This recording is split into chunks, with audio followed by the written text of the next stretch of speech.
Hey, my friends. Today is day one back into the wilderness, which feels so good after being in the city and being with a lot of people over the last number of days. I was just at the Overland Expo in Flagstaff, which, if you get a chance to go, I do highly recommend it, but it is a lot, especially for HSPs like myself, introverts like myself. It's a lot of people and a lot of barking dogs and some not so fun weather sometimes, but that all being said, still very much worth it. I met some really cool people.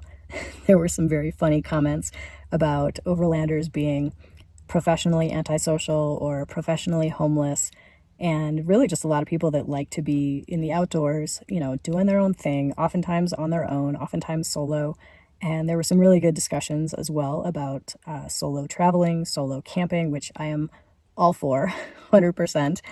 In addition, there were some really good hands-on experience. For instance, I had no idea how to plug a tire, which I was able to physically do on a demo, which was awesome, like to have that hands-on experience. So again, if you get the chance to go to one of these Overland Expos, if that sounds interesting to you, I do highly, highly recommend it. So that being said, after like that massive group of introverts and antisocial people, it is really, really good to be back in the woods. There are no humans in sight. There were a couple campers when I drove into this road. I'm in the Cibola National Forest in New Mexico, but from here, nobody's around, which is my favorite. Sometimes when you're on the road, you have all the time in the world and you can hang out as long as you want to hang out in any given place. Oftentimes in national forests or BLM land, there is a 7 to 14 day, depending on where you are, time limit in terms of staying in one spot or within like a mile radius of that one spot. But you can kind of make your way around. Other times you have a destination and you are on your way to somewhere by a certain date. Right now, that is the situation that I am in. I am heading up to Wyoming and I have packages arriving for me next week in Laramie. I'll talk about receiving packages on the road in just a minute, but let's take a look at the map and see where I'm at and where I'm going. All right, so what we're looking at is New Mexico, northern-ish New Mexico. I am way over here, right outside of Gallup in the Cibola National Forest. You can see this green section here. Tomorrow, I need to head into Albuquerque to my storage space to drop some things off and maybe pick up a few things there, trade out some things, let's say. And then I'll be heading north through Colorado and up to Wyoming. So I'll probably end up, after I hit Albuquerque, I'll probably head up toward like the Taos area, which is here, and camp maybe in Carson National Forest, which is right here. All right, now let's switch to Colorado. All right, here we have Colorado, and again, I will be coming from down here around Taos, Carson National Forest, etc. And the fastest way to get to Laramie, which is up here in Wyoming, would of course be to take this I-25 all the way through all of these cities. But that's not the way I roll. I want to avoid the cities as much as I possibly can. So what I'm going to do instead is I'm going to head up here, like this 285, cruise up, and then just stop along the way in, I don't know if I'll go this way and up or this way and up, probably this way, because Buena Vista is here. I really like that area. It's also just a gorgeous drive. Like this whole vicinity is beautiful. So probably head up that way, and then I can either cut a little bit in and up, which again, I'd rather avoid all these cities. So I'll probably stay to the west and then approach into Laramie from the west side and be there to pick up my package next week. All right, so let's now talk about picking up mail on the road. You might say, well, Mindy, how do you receive mail or pick up a package when you don't really have an address? I do have an address, but it's my business address and it's in Arizona, which obviously I am not in Arizona. So here's the way, or the two ways that I do it, and one is way easier than the other. So the first way is if the thing you want to order is available on Amazon, that's definitely the easier route. Why? Because Amazon delivers all over the country, and they deliver to lots of other places other than just a house or a business address.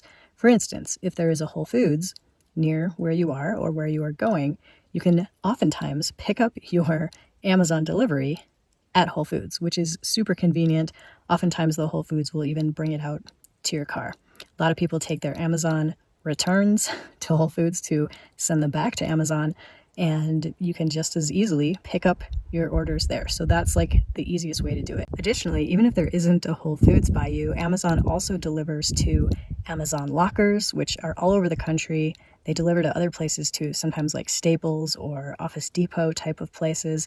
Lots of different options. The way to figure out where they deliver near you is to put things in your cart just as you normally would, and when you go to check out, you'll just change the delivery address and you can search for a drop-off location or a pickup location in your area. So you can just put in the zip code or the city and it will tell you all the places that you can possibly pick up your package. Now, the reason that that's great is that there isn't a fee to pick it up. Amazon will just ship it to you direct, you pick it up, good to go. The other way to do this is for things that aren't available on Amazon. So for instance, I have a particular type of electrolyte powder that I like to put in my water, and they don't sell on Amazon. So I have to order them directly. And I was like, okay, where am I going to be in about a week? Because I want to order it to that area. So what I do is I just look for a local UPS store, and I'm guessing pretty much any like mail services place would allow you to do this. The not so fun thing is that UPS charges to pick it up there, which I get. Like, it's no problem at all that they want to charge me something, but $15 per package seems a little steep, but I don't make the rules, whatever. I just want to get the stuff that I order. So I had ordered this stuff to the Laramie UPS store, which is where I'm headed. So over the next few days, I will be heading up toward Laramie through Colorado, camping along the way. And just as an FYI, I'm not like just going to Wyoming just to pick up my packages. I am heading there to be able to camp over the next month or so. So that was the intention initially. And I just thought, okay, which direction am I heading?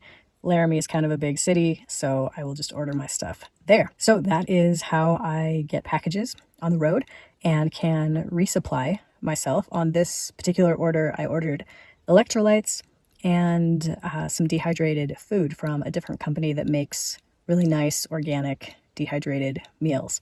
And since I don't really cook anyway, even if I'm at home, those work out absolutely perfect for me. So that's what I am going to do, and I'll see you along the road.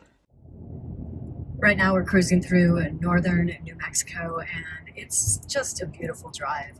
There are mountains, there's tons of scrub brush, there are trees, beautiful blue sky, today dotted with fluffy white clouds, and it's just a joy to be out here on the open road, heading north, hopefully, to cooler temperatures. It is quite warm still here in New Mexico. I know it is all the way up through Colorado as well, but we'll see what we get up to today, heading up toward the Buena Vista area of Colorado.